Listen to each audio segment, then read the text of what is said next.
Good morning friends. आज हम एक और नई वीडियो के साथ में आए हैं। जो हमने लास्ट टॉपिक पढ़ाया था रिफ्लेक्शन ऑफ लाइट, और रिफ्लेक्शन ऑफ लाइट से ही आगे हम बताने वाले हैं क्या होता है क्या नहीं होता है। ठीक है ना। तो सबसे पहले हम रिफ्लेक्शन ऑफ लाइट पढ़ाने से पहले आपको मीडियम के बारे में बात करते हैं। मीडियम ऑब्जेक्ट जो है ये सभी के बारे में आपको जानकारी देते हैं। ठीक है ना। तो सबसे पहले ऑब्जेक्ट पढ़ेंगे।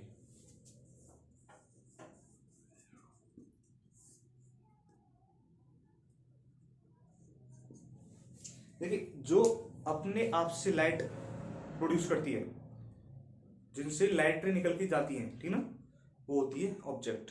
जैसे मैं हूं, तो मेरे से जो लाइट रे है निकल के कैमरे तक जा रही है और आपको मैं दिखाई दे रहा हूं। ठीक है ना।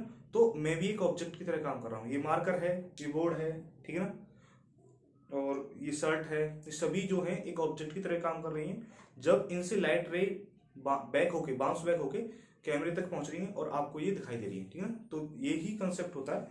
तो which emits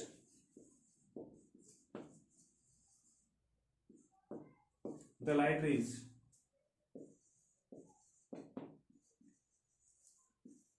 are known as object. इसे क्या बोलते हैं? ऑब्जेक्ट बोलते हैं। ठीक है ना। तो देखिए, ऑब्जेक्ट तीन प्रकार की होती हैं: ट्रांसपेरेंट ऑब्जेक्ट, ट्रांसलूसेंट और ओपेक ऑब्जेक्ट। ठीक है ना। There are three types of object. There are three types of object. ठीक है ना। तो सबसे पहली ऑब्जेक्ट होती है ट्रांसपेरेंट ऑब्जेक्ट।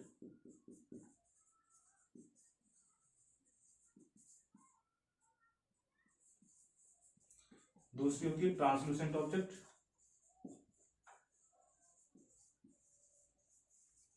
और तीसरी होती है ओपेक ऑब्जेक्ट।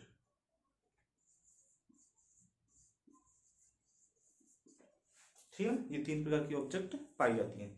तो सबसे पहले हम पढ़ते हैं ट्रांसपेरेंट ऑब्जेक्ट के बारे में। देखो, ट्रांसपेरेंट ऑब्जेक्ट वो ऑब्जेक्ट होती है जिसके आर पार क्लियरली हम देख सकते हैं। ठीक है ना। जिसके आर पार हम क्लियरली देख सकते हैं, वो होती है हमारी ट्रांसपेरेंट ऑब्जेक्ट। और जिसमें थोड़ा सा धुंधला धुंधला दिखता है, ठीक है ना, क्लियर नहीं दिख पाता है, उसे बोलते हैं ट्रांसलूसेंट ऑब्जेक्ट। और जिसके आर पार हम क्लियरली देख नहीं सकते हैं, उसे बोलते हैं ओपेक ऑब्जेक्ट। ठीक है ना। जैसे मेरे पीछे क्या लिखा हुआ है, ठीक है ना, और यहाँ पे जो इधर साइड में जो मिरर, ये जो हमारा बोर्ड है, इसके पीछे क्या है आपको नहीं दिख रहा होगा। तो क्योंकि मैं एक ओपेक ऑब्जेक्ट हूं, याद रखना, जो ओपेक ऑब्जेक्ट है उन्हीं की शेडो बनती है। जो ओपेक ऑब्जेक्ट होती है उनकी शेडो बन जाती है। तो सबसे पहले पढ़ते हैं हम transparent object.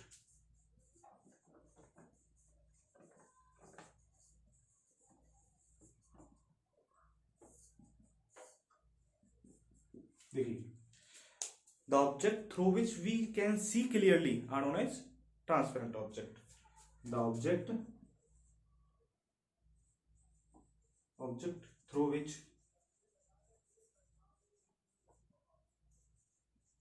we can see clearly are known as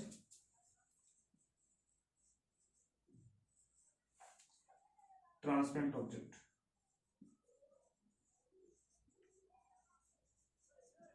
उसे क्या बोलते हैं? ट्रांसपेरेंट ऑब्जेक्ट बोलते हैं। ठीक है ना।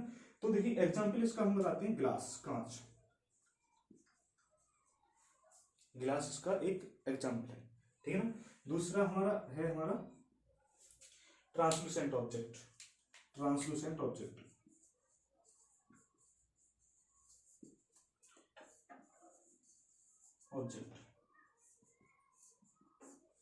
देखिए, जो ट्रांसलूसेंट ऑब्जेक्ट होती है उसके थ्रू हम क्लियरली नहीं देख पाते हैं। ठीक है।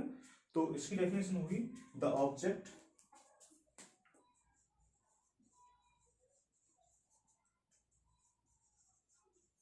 Through which we can not see clearly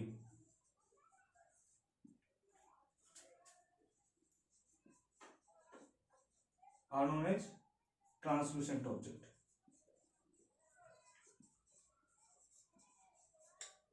ठीक है, are known as translucent object. Example क्या होगा इसका, जैसे आपने देखो कि कोई पॉलिथीन होती है, ठीक है ना, पॉलिथीन के थ्रू हमें दिख तो जाता है लेकिन हम क्लियर नहीं देख पाते, तो इसलिए क्या बोलेंगे हम, ट्रांसलूसेंट ऑब्जेक्ट, पॉलिथीन, ठीक है ना। तो करें एक बार कॉपी से, हो गया, देखिए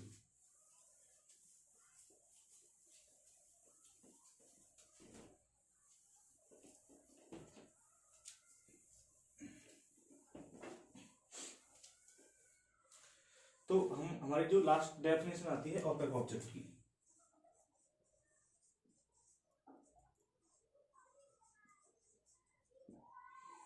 देखिए ओपेक ऑब्जेक्ट ऐसी ऑब्जेक्ट होती है जिसके हम आर पार नहीं देख सकते, through which we can not see, are known as opaque object. The object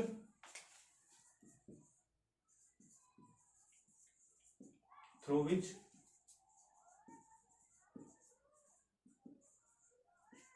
we cannot see are known as opaque object,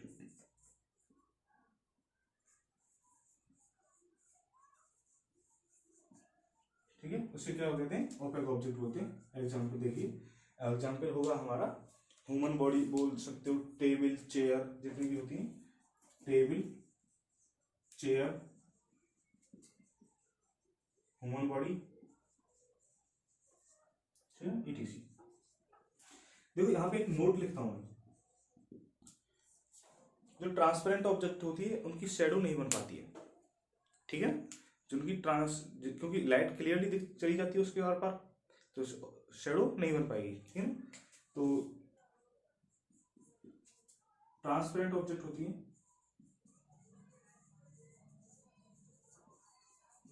दूसरा है हमारा ट्रांसलूसेंट ऑब्जेक्ट,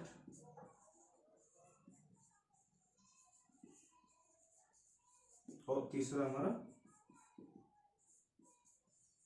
ओपेक ऑब्जेक्ट।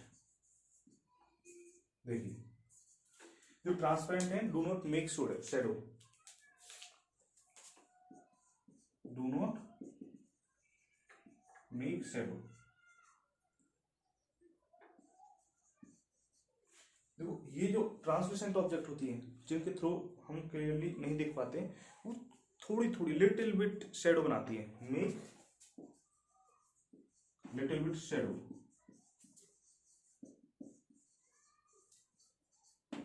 लेकिन जो ओपेक ऑब्जेक्ट होती है उन्हीं की हम क्लियर शेडो बनाते हैं, मेक क्लियर शेडो। तो याद रखना, अगर हमारे, देखो एक बात और बता देता हूं कि अगर लाइट नहीं है, if the light is not present on the earth, earth पर लाइट ही नहीं है, तो we can not see anything, हम कुछ भी नहीं देख सकते, ठीक है ना।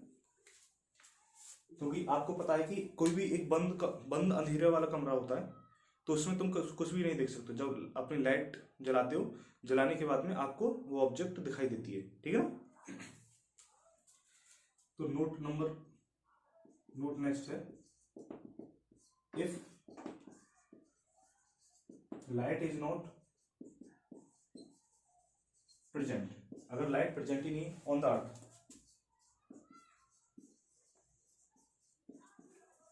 then we cannot see anything,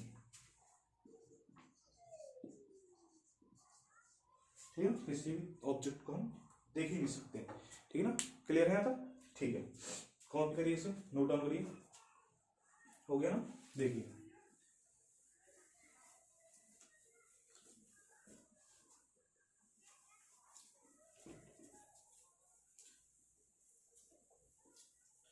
object दो टाइप की और होती हैं,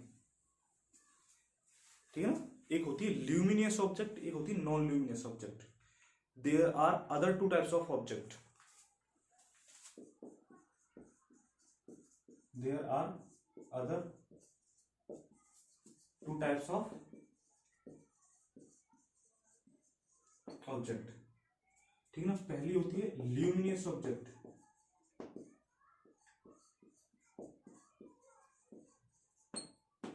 एक होती है नॉन ल्यूमिनस ऑब्जेक्ट, एक ल्यूमिनस ऑब्जेक्ट होती है, एक नॉन ल्यूमिनस ऑब्जेक्ट होती है, ठीक है। तो ल्यूमिनस ऑब्जेक्ट वो होती हैं जो अपने आप लाइट प्रोड्यूस करती हैं, स्वयं लाइट प्रोड्यूस करती हैं, ठीक है ना, उन्हें क्या बोलते हैं, ल्यूमिनस ऑब्जेक्ट। जैसे सन, हमारा जो बल्ब है वो लाइट प्रोड्यूस करता है, ठीक है ना। और जो भी अन्य ऑब्जेक्ट होती हैं जो स्वयं लाइट प्रोड्यूस करती हैं, which produce its own light, are known as luminous object. The object which produce its own light, which produce its own light are known as luminous object। उसे क्या बोलते हैं, ल्यूमिनियस ऑब्जेक्ट, ठीक है ना। तो जैसे एग्जाम्पल लिख चलेंगे हम, सन, बल्ब और ईटीसी। स्टार भी बोल सकते हैं क्योंकि स्टार भी अपनी स्वयं की लाइट प्रोड्यूस करते हैं, ईटीसी, ठीक है। अब नेक्स्ट है non luminous object.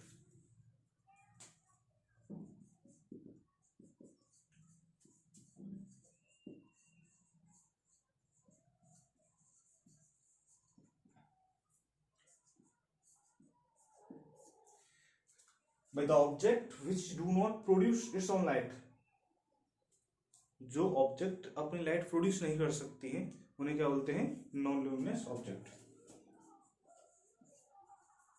The object which do not produce its own light are known as non luminous object.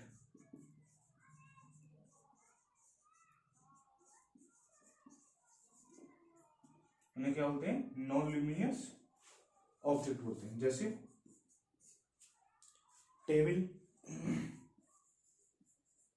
Chair, pen, ठीक है, और मून, ईटीसी। ये याद रखना, जो मून होता है उसके पास में देखो रात के समय वो चमकता है लेकिन उसके पास में स्वयं की लाइट नहीं होती है, वो सन के रिफ्लेक्शन की वजह से वो दिखाई देता है, वो चमकता है इसी वजह से। जब सन की लाइट रिफ्लेक्ट होके उस पर पड़ती है तब वो हमें दिखाई देता है। मून होता है एक नॉन ल्यूमिनियस ऑब्जेक्ट, क्लियर है ना। अब देखिए इसमें अब आपको बता देता हूं सोर्स ऑफ लाइट। लाइट के बारे में बता दिया है, रिफ्लेक्शन ऑफ लाइट पढ़ रहे थे उसको, अभी हमने छोड़ दिया है, अब डेफिनेशन कुछ देर बाद बनने वाली है। तो अब बात करते हैं सोर्स ऑफ लाइट। जो लाइट प्रोड्यूस करते हैं वो सोर्स ऑफ लाइट के होते हैं। लाइट जो प्रोड्यूस करते हैं, which produce light are known as source of light. Source of light which emit light are known as source of light, which emit light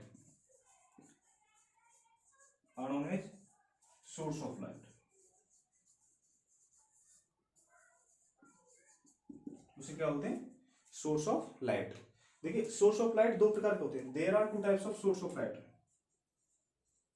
there are two types of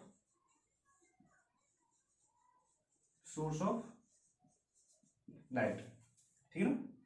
तो पहला होता है natural source of light, natural source of light. एक होता है synthetic या human made, man made source of light, ठीक है, क्लियर है। तो अब आगे बढ़ते हैं, चलो करिए, हो गया ना। देखिए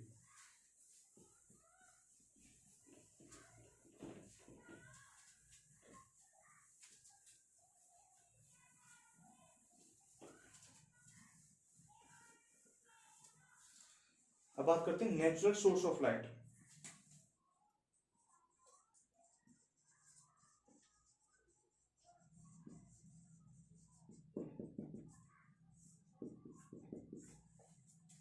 भाई ऐसे सोर्स ऑफ लाइट जो नेचुरली प्राप्त होते हैं from the nature are known as natural source of light, जैसे कि सन, स्टार, ये सभी क्या है?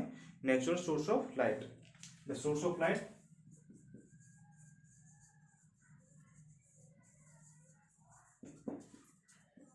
which are found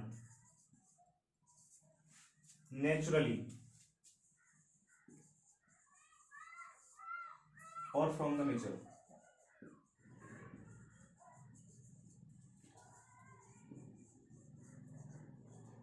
are known as natural source of light.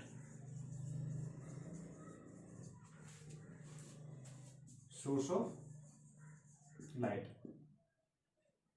Example एक चलेंगे हम। एग्जाम्पल है हमारा सन, नेचुरल सोर्स है, और एंड स्टार, इट बहुत सारे हैं वैसे तो, ठीक है। और नेक्स्ट है ह्यूमन मेड या मैन मेड या synthetic source of light.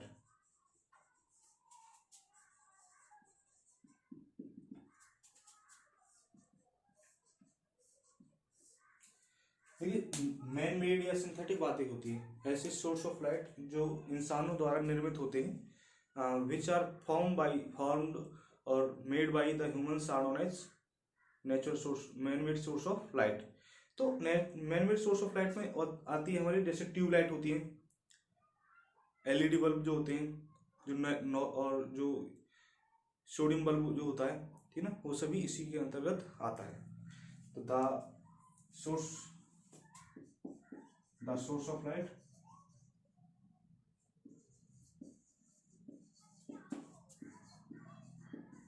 which are made by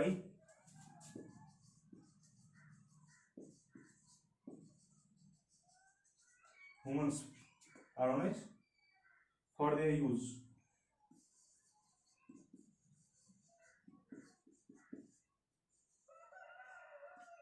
are known as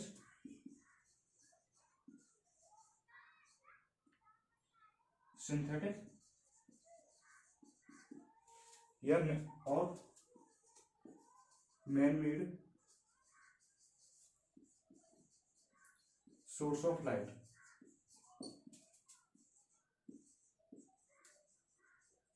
are known as synthetic source of light।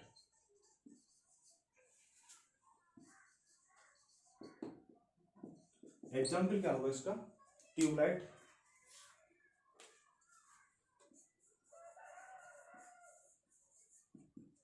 ठीक है, सोडियम लैम्प,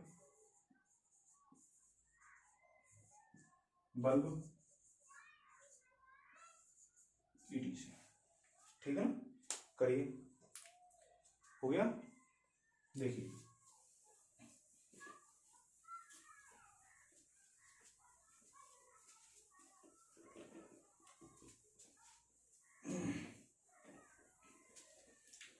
अब जो नेक्स्ट है, सबसे पहली हेडिंग चैप्टर की, तो डेफिनेशन तो काफी करा दिए हैं, और जो हमारा मेन है वो है रिफ्लेक्शन ऑफ लाइट। तो रिफ्लेक्शन ऑफ लाइट में देखिए,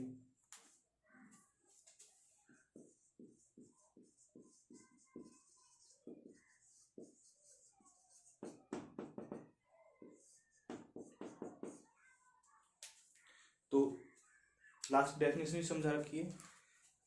जब कोई लाइट रे अपने ही मीडियम में बाउंस बैक होके आ जाए, उसे क्या बोलते हैं? The reflection of light. The bouncing back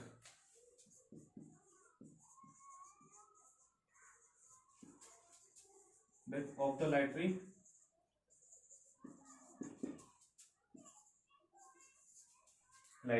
in its own medium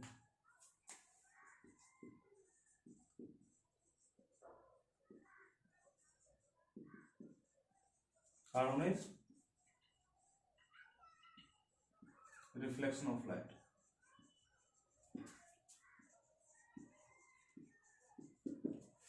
क्या बोलते हैं इसे, रिफ्लेक्शन ऑफ लाइट।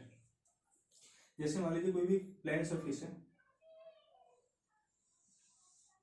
ठीक है, और इसमें पीछे होगी पॉलिश, और देखो बताता हूँ कि पॉलिश क्यों की जाती है। पॉलिश इसलिए की जाती है जिससे कि 99% रिफ्लेक्शन हो। देखिए यहाँ पे क्या हो रही है, पॉलिश्ड। पॉलिश किसकी है, सिल्वर। सिल्वर की पॉलिश इसलिए करते हैं क्योंकि इससे 99% रिफ्लेक्शन होता है। क्या होता है, रिफ्लेक्शन। देखो मैं एक चीज बता देता हूं आपको कि जब रिफ्लेक्शन होता है तो उसके साथ में रिफ्रैक्शन एक और फिनोमेना होता है, रिफ्रैक्शन वो भी होता है, क्योंकि लाइट का कुछ पार्ट जो ये सरफेस है ना वो भी एब्जॉर्ब कर लेती है, तो कुछ पार्ट अंदर चले जाता है, कुछ पार्ट बाहर बैक बाउंस बैक होकर चला जाता है। तो सिल्वर पॉलिश इसलिए की जाती है कि 99% उसमें रिफ्लेक्शन हो, ओनली 1% उसमें रिफ्रैक्शन हो। रिफ्रैक्शन भी होता है जब लाइट का नीचे पड़ते हैं, इसमें दोनों फिनोमेना पड़ते हैं, रिफ्लेक्शन ऑफ लाइट भी पढ़ते हैं और रिफ्रैक्शन ऑफ लाइट भी पढ़ते हैं। कौन सा कब पढ़ा जाता है देखो बताता हूं पहले। जैसे जो इसमें रिफ्लेक्शन ऑफ लाइट भी होता है, ऑफ लाइट, और रिफ्लेक्शन ऑफ लाइट भी होता है। देखिए बाउंस बैक हो जाना लाइट रे का वो तो होता है रिफ्लेक्शन ऑफ लाइट, और कुछ पार्ट अंदर चले जाता है वो होता है रिफ्लेक्शन ऑफ लाइट। जब लाइट रे अंदर चली जाती है मुड़ती हुई ऑब्लिक्यूली, उससे बोलते हैं रिफ्लेक्शन ऑफ लाइट। तो ध्यान रखना ये अगर 95 से 99% है तो रिफ्लेक्शन ऑफ लाइट ही पढ़ेंगे हम वहां पे, रिफ्लेक्शन नहीं पढ़ने ये, क्योंकि हमारा क्या है यहाँ पे 5% से 1% है, कोई ये बहुत कम फिनोमेना है रिफ्लेक्शन ऑफ लाइट, इसलिए हम यहाँ पे नहीं पढ़ेंगे। हम पढ़ते हैं सबसे ज्यादा रिफ्लेक्शन ऑफ लाइट वाला पार्ट, तो जो वाला पार्ट अधिक होता है उसको हम पढ़ते हैं। तो रिफ्लेक्शन ऑफ लाइट में सबसे ज्यादा पार्ट जो होता है 95 से 99% वो होता है हमारा रिफ्लेक्शन ऑफ लाइट, इसलिए हम रिफ्लेक्शन ऑफ लाइट पढ़ते हैं, ठीक है। और रिफ्लेक्शन ऑफ लाइट होता है केवल 5 से 1%, इसलिए उसको हम नहीं पढ़ते हैं। जो बिहेवियर ज्यादा देता है, जो जिसकी परसेंटेज ज्यादा होती है उसको हम पढ़ते हैं। अगर रिफ्लेक्शन ये 99% या 95% है और ये केवल 1% या 5% है, ध्यान रखना हम रिफ्रैक्शन ऑफ लाइट पढ़ेंगे, ठीक है। तो यहाँ पे जो डोमिनेट होगा वो क्या कहलाएगा, हमारा रिफ्लेक्शन ऑफ लाइट।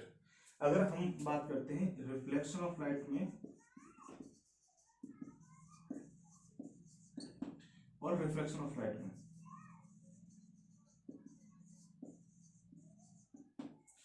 तो ये अगर 5% से 1% होगा या ये 95% से 99% होगा, तो हम इन दोनों में से इसको पढ़ेंगे क्योंकि ये ज्यादा, इसकी परसेंटेज ज्यादा है, ठीक है। चलो देखते हैं आगे।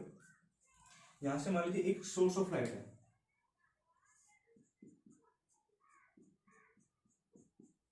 ठीक है,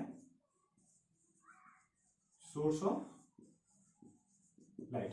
तो यहां से एक लाइट दी गई, ठीक है, और ये बाउंस बैक होके अपने ही मीडियम में वापस आ गई। जो लाइट रे आई है उसे बोलते हैं इंसिडेंस रे, और ये होती है रिफ्लेक्टेड रे, क्योंकि ये रिफ्लेक्ट होके आई है, ठीक है। और जिस पॉइंट पर टकराई है ये वाला, जैसे ये वाला पॉइंट है तो उसे बोलते हैं पॉइंट ऑफ इंसिडेंस।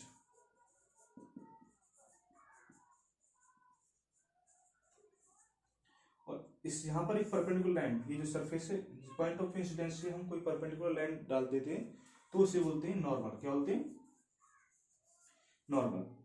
ये होता है, और ये एंगल आई, ये एंगल आर, इसे बोलते हैं एंगल ऑफ इंसिडेंस।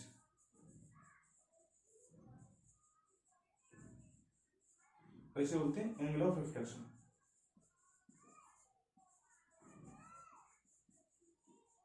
ठीक है ना। एक होता है एंगल ऑफ इंसिडेंस, एक होता है एंगल ऑफ रिफ्लेक्शन। क्लियर है, ठीक है। एक बार करिए इसको, अभी हो गया, देखिए।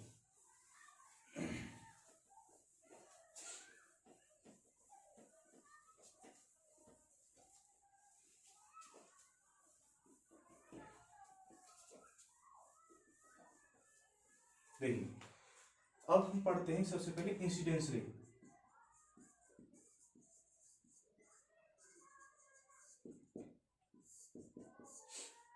देखो ऐसी लाइट रे जो प्लेन सरफेस पर स्ट्राइक होती है उसे क्या बोलते हैं हम? Incidence ray. The ray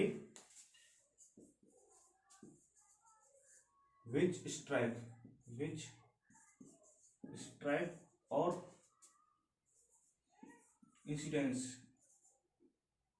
incident on the surface are known as incidence ray. क्या बोलते हैं उसे? इंसिडेंस रे। एक होती है हमारी रिफ्लेक्टेड रे।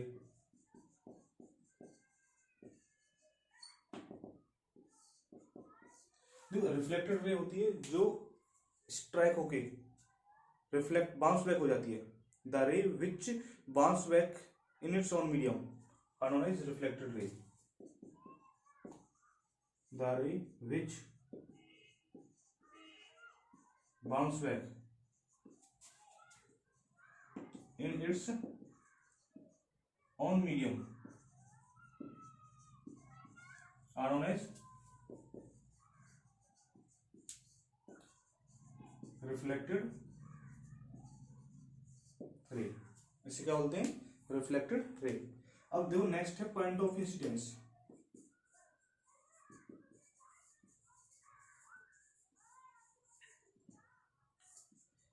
जहां पर लाइट रे स्ट्राइक होती है, जहां पर लाइट रे स्ट्राइक होती है उसे क्या बोलते हैं हम? Point of incidence. The point at which the light रे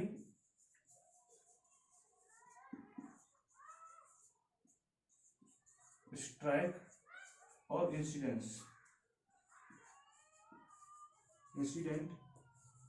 आर नोन एज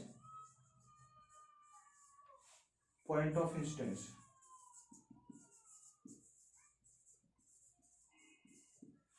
उसे क्या बोलते हैं? Point of incidence.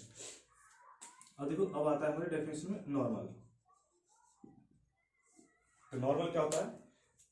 नॉर्मल होता है जैसे कोई भी प्लेन सरफेस है, पॉइंट ऑफ इंसिडेंस से परपेंडिकुलर लाइन जो डाल देते हैं, ठीक है, the perpendicular line on the surface from the point of surface are known as normal. The normal line, the perpendicular line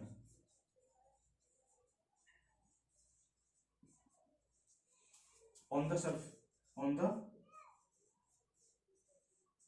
surface, the perpendicular line on the surface from the point of surface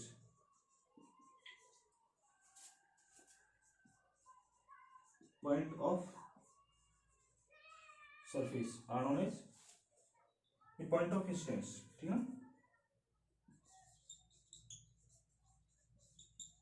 are known as normal. ठीक है, copy करें एक बार इसे। हो गया? देखिए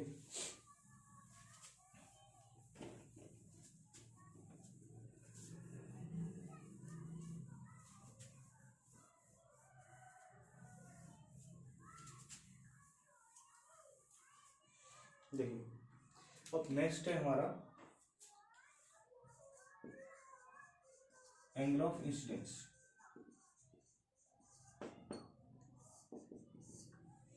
देखिए जो एंगल नॉर्मल और इंसिडेंस रे, देखो यहां पे मैं बता देता हूं, ठीक है।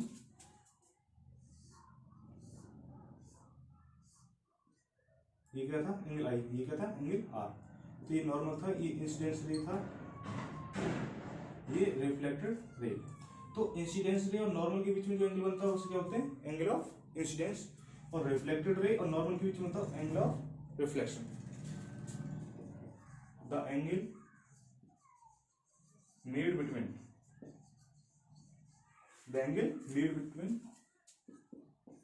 the incidence ray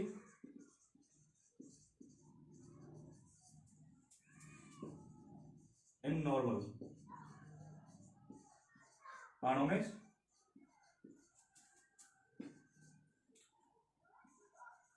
angle of incidence, it is denoted by आई।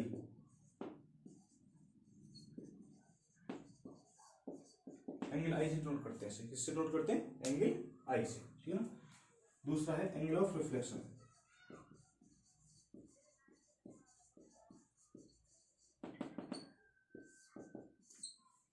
तो एंगल ऑफ रिफ्लेक्शन भी सेम है, तो the angle made between the normal and the reflected ray are known as angle of reflection. जो एंगल नॉर्मल और reflected ray के बीच में बनता है उसे बोलते हैं angle of reflection. The angle made between the normal and reflected रे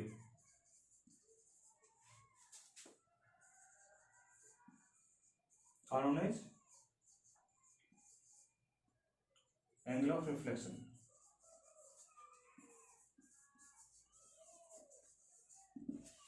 उसे क्या बोलते हैं हम, एंगल ऑफ रिफ्लेक्शन। क्लियर है ना था। अब इसे नोट करते हैं, इट इज डिनोटेड बाई